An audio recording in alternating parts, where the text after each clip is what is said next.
Today on r/PettyRevenge. Don't be a holes to the guy managing your Wi-Fi. My wife and I moved into a basement apartment. The family above us had 4 boys between ages 4 to 9. We actually enjoyed the occasional pitter-patter from the boys upstairs and their gleeful laughing. Yes, there was the occasional game night that ran late, but we didn't mind. I would constantly be sharing food with them, and they would occasionally send some cookies our way. The husband upstairs would constantly solicit my help with IT stuff. Because he's not a computer guy, like when their router died and I offered to just replace the routers with my own that I had in storage.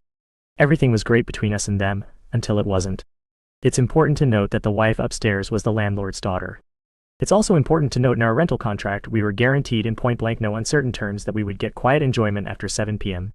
After a year passed by, the noises upstairs started getting significantly louder. The pitter-patters turned into stomps, crashes, and other loud bang noises. We noticed the parents were gone more often, leaving their 10-year-old kid in charge to babysit the other 3. Our own little baby kept waking up in a panic due to the loud bangs and crashes at all hours of the day and night. We tried diplomacy in asking to tone down the noise. The more we asked them to keep it down with the stomping after 7 p.m., the more the wife seemed to retaliate and be rude. We even offered to pay for a contractor to come in and soundproof the flooring on our dime. Their response was, "My daddy is the landlord, so he'll always take my side. If you don't stop complaining, I'll have my daddy kick you out." We had enough and decided to move. We sold them our barbecue grill since we wouldn't need it where we were going, and most importantly, sold them the routers they needed. They never asked to take over the Wi-Fi account, which is great because I'll occasionally just block devices from working. Your little Wi-Fi toaster isn't working? Probably just a bad toaster. Your iPad isn't connecting to the internet? Maybe you need to restart it, etc. Nothing major like their work computers or TVs, because that is too noticeable and would be blamed on the Wi-Fi, not the device itself. If they ever ask for help with it, my standard rates are $100 an hour, with an additional 50% a-hole tax. For our next story. Refuse to allow me to go to the bathroom? Okay then. During the 7th grade, I had a history teacher, Mr. G, that wouldn't really let students go to the bathroom after he put large restrictions on bathroom usage. I was kind of pissed, but there wasn't anything that I could do about it. So one day during class, I just really had to fart. I didn't want to do it in class, so I asked Mr. G if I could do it in the bathroom, but he wouldn't let me. I asked him again, but he just told me to sit down.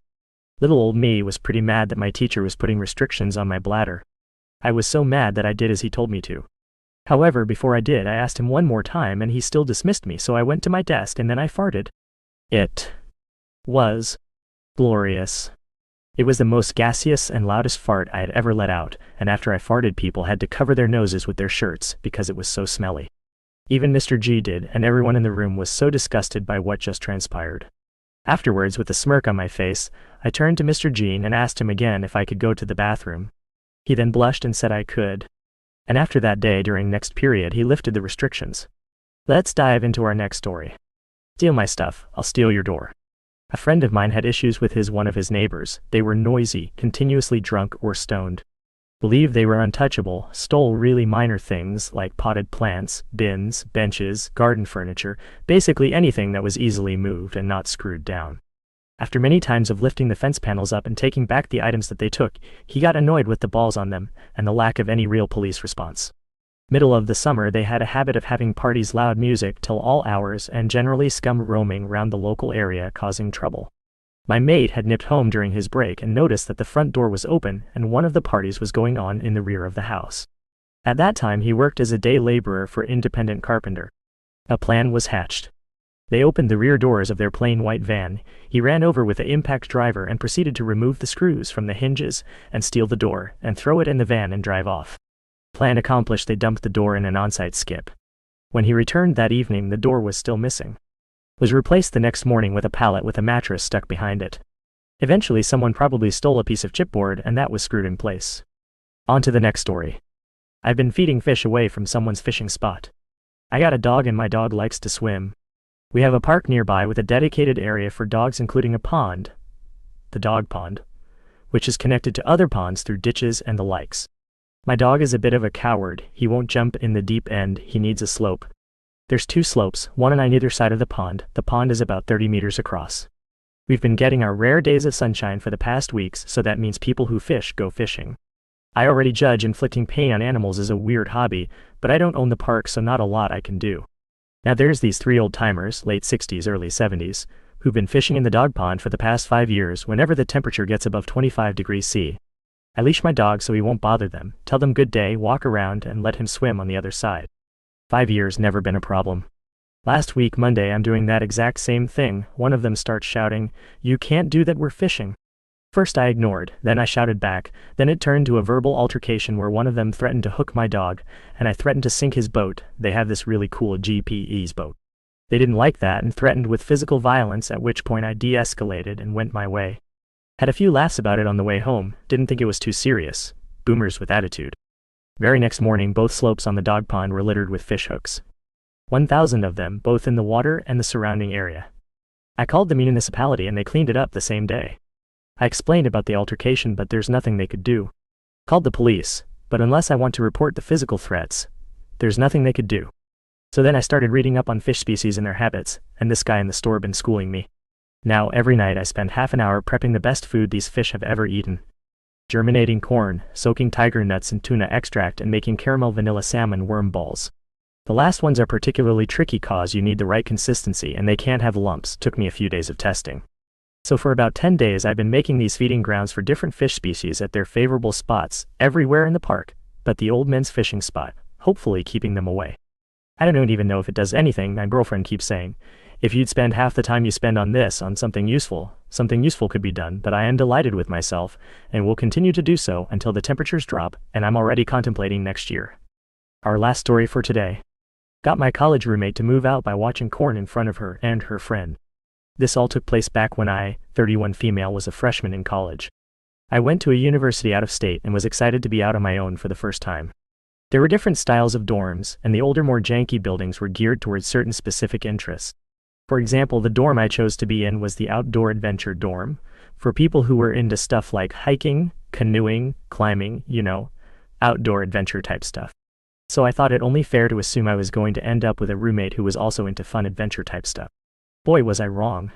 On move-in day I met her for the first time, as well as her mother, and both of them could easily be described as prim, prissy, and had a complete air of snobbery. The mother hated absolutely everything she saw and complained about everything loudly, even saying this room is smaller than my walk-in closet at home, and even it's too small. She also picked up a little figurine I had set on my desk, a little Viking guy, my mother had given me as a little, "You've got this" type of thing. Called it a cheap piece of crap before letting it drop from her hand back onto the desk, and did that little finger flicky thing people do when they touch something dirty. But my roommate wasn't saying or doing much, and having a difficult family myself, I wanted to give her the benefit of the doubt and thought, maybe she was raised snobby, but she's trying to break out and get into other things because I know that I was eager to try new things myself now that I was away from home. Unfortunately, that wasn't the case, and within the first few weeks she proved to be an absolutely horrible roommate. She would eat my food, smoke in our room, which I could have had to pay a large fine for, was super loud when I would be trying to sleep for my early morning classes, and a bunch of other things you could label as passive-aggressive, or just downright rude and disrespectful. I did confront her about my issues with what she was doing, but she would always just shrug me off and say it wasn't a big deal. After a while I had enough and started trying to find ways to make living with me more uncomfortable. It started with little things, such as running to the door and farting really bad when I heard her coming to the room so she would walk into a cloud of stank, but the piece de resistance came when she had a friend over one day, and I got a perfectly depraved idea. Our beds were parallel to each other against opposite walls, standard setup for a shared single-room dorm, and I was sitting on my bed with my back to the wall with my laptop in my lap, and the other two were on roommate's bed talking loudly and generally ignoring my presence.